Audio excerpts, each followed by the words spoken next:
मैं उर्मिला सुरेश राठौड़, ज्वालापुर के पूर्व विधायक की धर्म पत्नी। मैं मोदी जी से, योगी जी से, उत्तराखंड के मुख्यमंत्री धाकड़ धामी जी से मैं गुजारिश करती हूँ कि आप के पूर्व विधायक हरिद्वार के ज्वालापुर विधानसभा से रहे सुरेश राठौड़ ने मेरी जिंदगी बर्बाद कर दी है और 4 साल से मेरा शारीरिक मानसिक उत्पीड़न कर रहा है वो। मुझे उसने कहीं का नहीं छोड़ा। मैं महिलाओं के लिए खड़ी होती हूँ, मैं ये बोलती हूँ महिलाओं के सम्मान में उर्मिला मैदान में, लेकिन मैं खुद एक चलती फिरती जिंदा लाश हूँ। आज ये वीडियो मैं बहुत टूट के बना रही हूँ। 15 जून को सभी के सामने एक पीसी करी मेरे पति सुरेश राठौड़ ने सहारनपुर पंजाब होटल में कि उर्मिला मेरी अर्धांगिनी है, मेरी पत्नी है, मेरी धर्म पत्नी है। लेकिन अभी परसों कहता कि नहीं मेरी एक ही पत्नी है रविंदर कौर, मेरी कोई पत्नी नहीं है। उसके लिए सिंदूर 1 किलो ना, वो कहता मेरे लिए सिंदूर की कीमत सिर्फ 5 रुपए की एक डिब्बी है सिंदूर की। उसने औरतों को खिलौना समझ रखा, मेरी जिंदगी तबाह कर दी। उसके लिए औरत एक खिलौना है। वो हमारे समाज का रविदासाचार्य बनता है, भगवाधारी बनता है। भगवाधारी नहीं है वो भगवा के वेश में भेड़िया है जो पता नहीं कितनी लड़कियों का उसने इज्जत तार कर दी। मेरी तो जिंदगी बर्बाद कर दी सुरेश राठौड़ तूने। और मैं 2 साल से धक्के खा रही हूँ न्याय के लिए। मैं खुद सत्ता पार्टी की होने के बावजूद मेरी कोई सुनवाई नहीं हुई। मैंने हरिद्वार एसएसपी परमिंदर डोभाल जी के यहाँ मैंने अपना प्रार्थना पत्र दिया था, लेकिन मेरी कोई सुनवाई नहीं हुई इस पे। और इसकी बेटी की, कभी इसकी रविंदर कौर की, कभी सुरेश राठौर की, कभी ब्लैकमेलिंग, कभी कुछ, मेरी जिंदगी इन्होंने तबाह कर दी।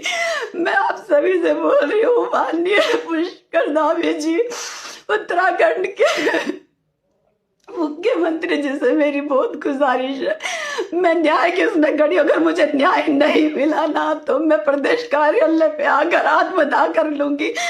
मैं कभी नहीं चाहती थी इस तरह की वीडियो बनाने, लेकिन मैं बहुत टूट गया।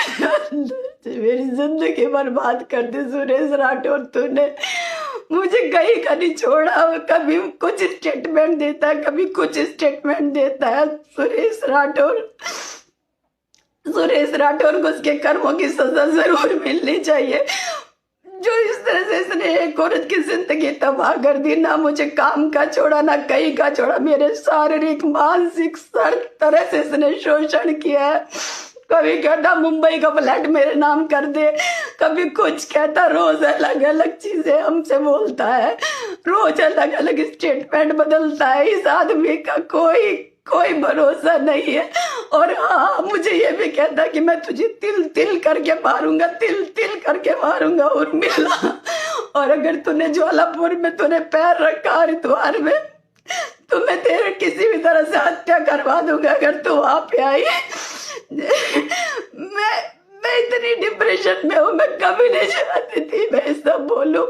दुनिया के सामने हम हमारे से गले लग के फोटो खिंचवाता है, ऐसे दिखाता जैसे पता नहीं कितना प्यार करते, लेकिन मैं अंदर खाने क्या झेल रही हूँ मेरा दिल जानता है, मेरी आत्मा जानती है। मैं शासन प्रशासन से गुहार करती हूँ, उत्तराखंड पुलिस से गुहार करती हूँ कि मुझे न्याय दे। माननीय मुख्यमंत्री पुष्कर धामी जी, धाकड़ धामी जी, योगी जी, मोदी जी, मेरे साथ न्याय करो। जब आप अपनी पार्टी की एक नेता के साथ नहीं न्याय कर सकते तो आप और बेटी के साथ क्या न्याय करोगे? हम किस बिहाफ पे लोगों को कहेंगे कि भारतीय जनता पार्टी का नारा है बेटी बचाओ बेटी पढ़ाओ, जब डे बाई डे सारी बेटियां घुट घुट के मर रही है, शोषण कर रहा आप ही का एक पूर्व विधायक सुरेश राठौड़। तूने मेरी जिंदगी बर्बाद कर दी, तूने मेरी जिंदगी बर्बाद कर दी। मेरा शारीरिक शोषण किया, मानसिक शोषण किया, मेरी सारी 4 साल से मुझे कोई काम नहीं करने दिया, और आज तूने इस तरह से स्टेटमेंट दे रहा। आज हमें लोग दयनीय हालत में देखते बेचारी के साथ क्या हो गया। वो भगोड़ा पति चला गया इसको छोड़ के। कोई सुनवाई नहीं कर रहा। हमारे घर में डकैती डलवाने में भी उसी का हाथ था, लेकिन हम चुपचाप इस सिंदूर की कीमत की वजह से चुप रहे। सब साक्ष्य है हमारे पास। न उत्तर प्रदेश हमारी पुलिस सुन रही है, न उत्तराखंड पुलिस हमारी सुन रही है। मेरी आप सभी से रिक्वेस्ट है, प्लीज मुझे न्याय दिलवाइए। आप सब मिलके, मैं हमेशा सबके लिए खड़ी होती हूँ, सबके लिए न्याय मांगती हूँ। बहुत बेटियों के लिए न्याय मांगा, लेकिन आज मैं इतनी डिप्रेशन में हूँ। लिटरली अगर मुझे कुछ नहीं हुआ तो मैं भाजपा के प्रदेश कार्यालय देहरादून में आके मैं आत्मदाह कर लूँ, कि जो मैं कभी नहीं चाहती।